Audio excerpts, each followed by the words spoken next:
Hi everyone, so I'm back with another video. I am back with September's reading wrap up. So, let me count.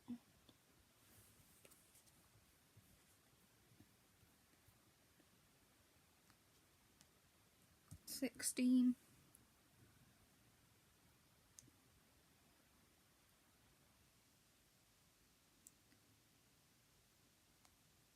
21 books this month.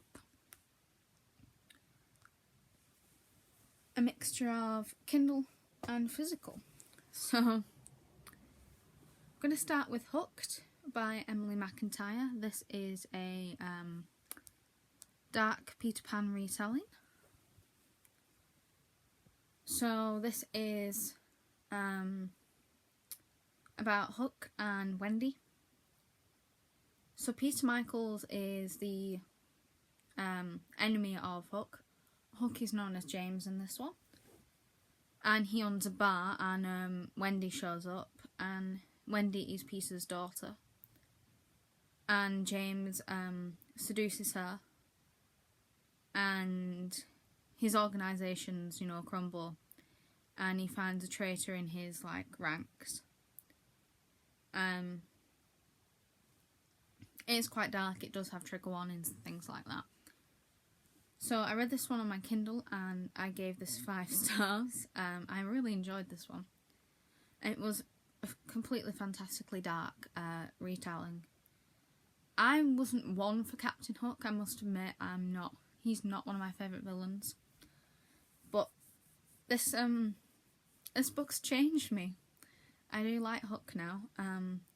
The characters are very layered, they're very unique, they contrast well with each other. Captain Hook's, James's brutality mixed with the innocence of Wendy just make them a good couple in a very creepy way. So then the next one I read is called Spur Parts: A Surprising History of Transplants by Paul Craddock. This one's written by my cousin. Just advertising that out there. Yes, my cousin wrote this. So this is a history of transplants. We always think of transplant surgery as one of the medical wonders of the modern world. But medical transplants are actually as old as the pyramids. So he takes us on this journey from the 16th century of skin grafting to organ transplants, nose, blood, teeth, with doctors, quacks, artists, philosophers, you name it. This was a 5-star read. I'm not just biased about that either. It's engrossing as it is disturbing. There's so much about these transplants and medical history, and as someone who has a diploma in the history of medicine, even I learnt a thing or two from this. He writes with such an engaging voice. It's an interesting part of human history that more people should read this. I do recommend this, so go pick it up. Ooh, camera falling. I'm going to change where I put that. Because the camera just falling down then. Then I read Rock, Paper, Scissors. Rock, Paper, Scissors by Alice Feeney. This is a thriller? Yes. So Mr. and Mrs. Wright. So this is Adam and Amelia. They win a weekend away to Scotland, and it might be just what their marriage needs. So self-confessed workaholic and screenwriter, which is Adam, he has face blindness. He can't recognise friends or family. My hair's sticking up for some weird reason. And every anniversary the couple exchange traditional gifts, paper, cotton, pottery tin, and each year Adam's wife writes him a letter and that she never lets him read. Until now. One of them is lying and they don't know which one it is. It's a domestic thriller. I gave this 2 stars. This was actually terrible. Because if the marriage was so bad, why didn't she just leave him anyway? And the female main character is annoying and whiny throughout the entire thing. It was awful. Her husband was not much different, to be quite honest. It took way too long to get to the actual point of the book. It wasn't thrilling. It did have a good premise, I'll give it that, for a domestic thriller, but was just executed terribly, and I will not ever be reading it again. Another one that was equally as bad was Circe by Madeline Miller. So this is in the House of Helios. So this is the god of the sun and the mightiest of Titans, a daughter is born. Circe is strange, not powerful and terrible like her father, not gorgeous and mercenary like her mother, but she has a dark power of her own, witchcraft. When Circe's gift threatens the gods, she is banished to the islands of Ayaya? God, I can't pronounce that. Where she hones her occult craft, casting spells, gathering strange herbs, taming wild beasts. Yet a woman who stands alone cannot live in peace for long. And among her island guests is an unexpected visitor, the mortal Odysseus, for whom Circe will risk everything for. I DNF'd this and gave this 1 star. I speak more about this in an upcoming video, so I will leave that at that.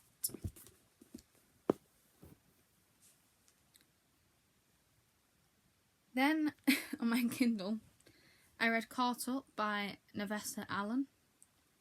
This is the second in the Into the Darkness duology. So, it's a trilogy. I didn't know it was a trilogy. I thought it was a duology. So this is about Nico, who learns a lot about Lauren. She's sweetness and laughter, whereas Junior exists in a world of violence and depravity. Men like him don't get to have women like her. It's why he pushed away back in high school and kept his distance ever since. When Junior looks up Lauren online, he discovers a shy, bookish girl he remembers is gone. And in her place is a striking, beautiful woman whose social media is filled with scantily clad pictures, and a connection to a nearby play club. His innocent curiosity quickly turns into a dark obsession. It's very much a stalker romance, and I gave this 3 stars. There's definitely some good scenes between Nick and Lauren as a couple, but there was darker tones to them, and it didn't have the dark romance feel like the first one did. And it lacked any sort of kind of unhinged obsession the two had. And it was way too tame. Way too tame. Unless I've just read darker things and it's not. I don't know. But yeah, it wasn't the best. Then, Jesus. Continuing my read-along, or reread of, I read Harry Potter and the Chamber of Secrets. I think we all know what this is about. Do I need to go on? So, I gave this one 4 stars. And this installment takes a lot longer to get to the plot than the first one. Ironically though, it is not very long. It has slightly more complex world building than the first one. The main trio have not developed much as I would like them. Character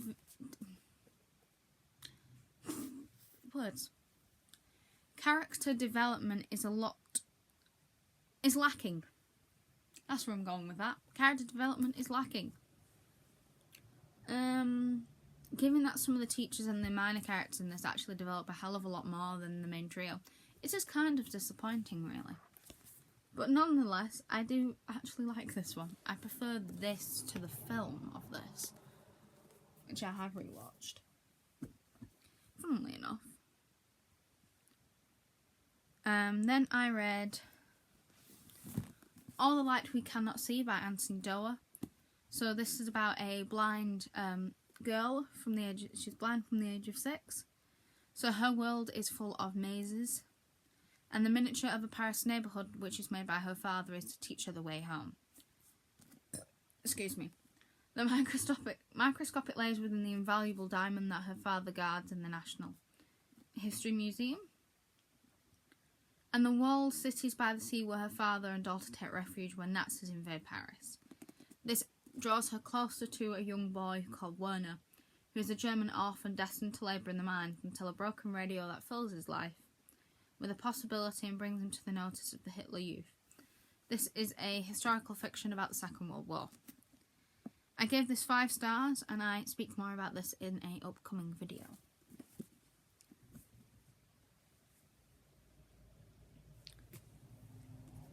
Then I attempted to read Next of Kin by Hannah Bonham Young. So I will read you a synopsis, of course. When people-pleasing Chloe learns that her birth mother unexpectedly had another baby, she doesn't hesitate to become a kinship carer, but fails to meet social services' financial evaluation. She's faced with a choice: see her baby sister placed in foster care or participate in a new initiative, where 2 prospective guardians join households to qualify. Enter Warren, a surly mechanic's apprentice attempting to get custody of his deaf 15-year-old brother. From the moment Warren drives up 30 minutes late, blasting music out of his car, Chloe is convinced that this is a very bad idea, but they eventually agree to live together for the sake of their younger siblings. In fact, they are far more similar than she could have imagined. What started as false beginnings began to feel natural and far less lonely. Chemistry soon intensifies to beyond what either of them can stand, but their mutual attraction is worth risking everything they fought for. 2 stars.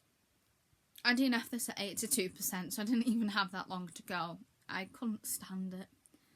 It had a good concept, it did seem well researched, but that's where my compliments of this book actually end. It went way too fast, it was way too fast paced. It went from one thing or another way too quickly. It never settled into the story right. And it seemed to have zero plot direction at all anywhere. Characters lacked chemistry with each other, including the 2 brothers. Like, they're siblings. They had no chemistry whatsoever. And they lacked any sort of character development. So, that was a DNF. And I've gave her 2 chances, and that's all I give. Sadly. Talking to Strangers by Malcolm Gladwell. So this is a book, a non-fiction book about talking to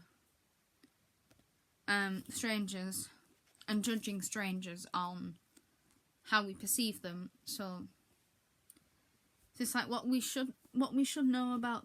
Does it say that? It says here what we should know about the people we don't know is essentially what this book is about. I gave this 5 stars, and I do talk about this in an upcoming video.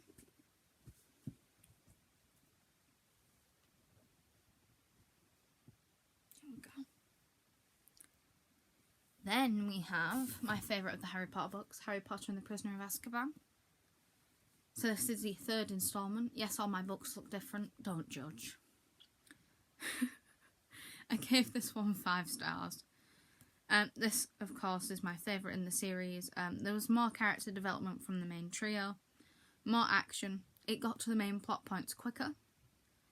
And then the 2nd, and technically even the 1st. And of course, this is the book that Remus Lupin appears in. And Lupin is my favourite character. He's a very well-written character.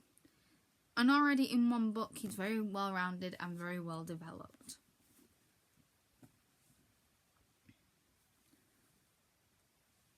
And also, I rewatched the movie on my birthday. That was great.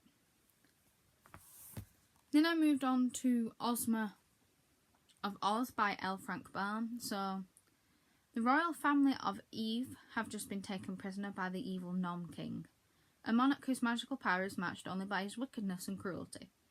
With Princess Ozma at their side, Dorothy and her friends bravely risk the freedom to challenge the mighty king.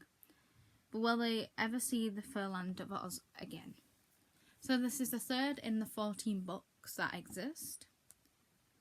I gave this one 4 stars. It lacks the fast pace the previous 2 had. It does move a lot slower, this one. It starts out similar to the first one and just set in a different magical land. It's still full of whimsy, still full of magic. Instead of Toto, you've got a hen. There's your hen. It is a bit strange, this one, I must admit. Then these ones I don't actually have reviews for. They were great. I just want to show them. So these are the Doctor Who fairy tales, Time Lord fairy tales. So I read The Grief Collector. So this one is about Melina and Varen, a childhood sweethearts. The wedding day should be the happiest day of their lives. But when it all began to go horribly wrong, can they trust a mysterious stranger in a pinstripe suit to set things right? I gave this one 4 stars. Then I read Little Rose Riding Hood. Deep in the woods, Rose is travelling to her grandmother's cottage. She's careful to watch out for the bad wolf, but what the strange would... But what... Can't speak English. What about the strange woodcutter she meets? Wearing a black leather jacket. And why does Grandma suddenly have such sharp teeth? I give this one 5 stars. This was funny. The Scruffy Piper. Space Station Hamlin is under siege. Thousands of small metal creatures are flying through space, sent by Silver Warriors to burrow inside the station. The crew's only hope is a slightly scruffy-looking stranger with a recorder and a mysterious blue box. This one was 4 stars. These were all written by Justin Richards. Snow White and the 7 Keys to Doomsday. The planet Winter was once ruled by an evil tyrant who built a doomsday machine. When he was defeated, the machine's several vital operating keys were hidden across the planet. Now a villainous queen is plotting to locate the keys, but Snow White is determined to stop her. This was another 4 stars. These were really good. I quite enjoyed these ones. I have more of these to read.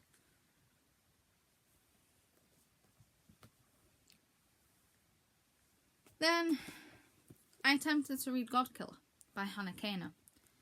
You are not welcome here, Godkiller. As a child, Kissan saw her family murdered by a god. Now gods are forbidden. But they still wander the kingdom demanding worship and sacrifice. Kissan makes a living killing them and enjoys it. Until she meets a god she cannot kill. Skedi, a god of white lies, has bonded his soul to a young and noble girl, and Kissan can't kill him without ending the girl's life. She reluctantly agrees to travel the ruined city of Blenraden to demand aid from the last wild gods, but the city of gods is no place to offer god killer. I gave this 1 star. I know it's terrible, innit? I DNF this at 29%, because at 90 pages nothing was happening.